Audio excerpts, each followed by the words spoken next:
Le prix Nobel de littérature, Orhan Pamuk, au chevet de son pays, la Turquie. Dans son nouveau roman, Cette chose étrange en moi, l'écrivain décrit ses déambulations dans l'Istanbul et rencontre des métamorphoses de la capitale ottomane par le regard d'une famille de déshérités.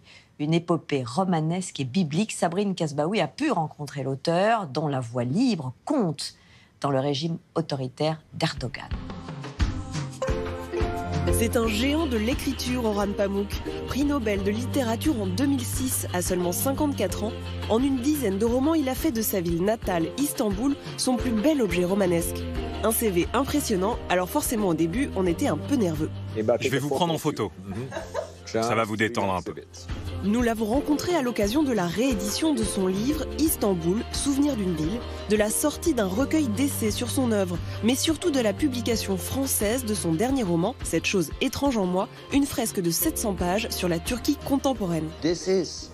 C'est un tableau d'Istanbul vu à travers le regard des vendeurs de rue, des classes populaires, du prolétariat parfois.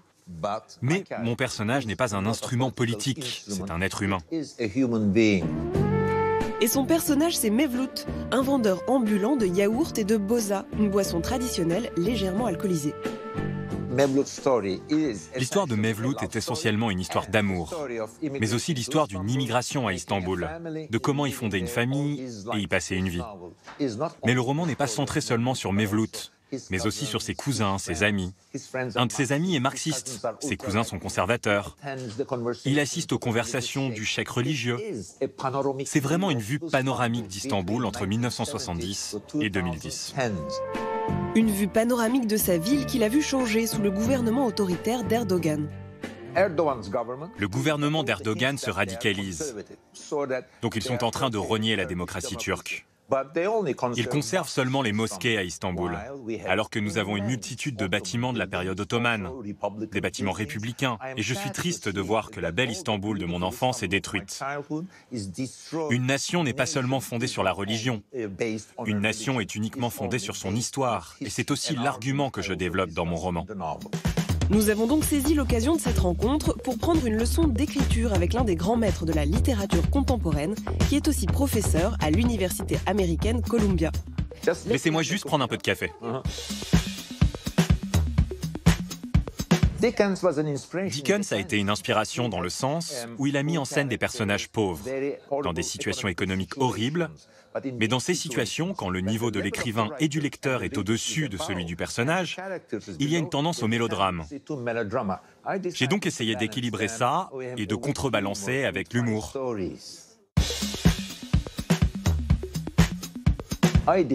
J'ai fait beaucoup d'interviews pour écrire ce roman, avec des vendeurs ambulants, des vendeurs de yaourt, avec des policiers à la retraite, etc., etc.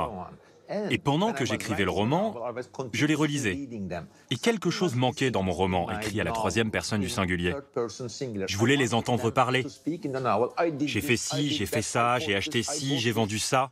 Je voulais retrouver ce langage. Donc dans un récit classique à la façon des romans du 19e siècle, raconté à la troisième personne du singulier, j'ai intégré par moments la première personne.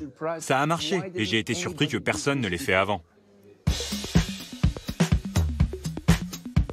Vous me posez la question que tous mes étudiants à Columbia me posent, et la réponse qui me prend d'habitude un semestre, je vais essayer de vous la donner en 3 minutes. Laissez-moi vous donner un exemple. Pendant que je faisais mes recherches pour le livre et mes interviews avec les vendeurs de boza, j'ai demandé à l'un d'entre eux « Comment as-tu épousé ta femme ?»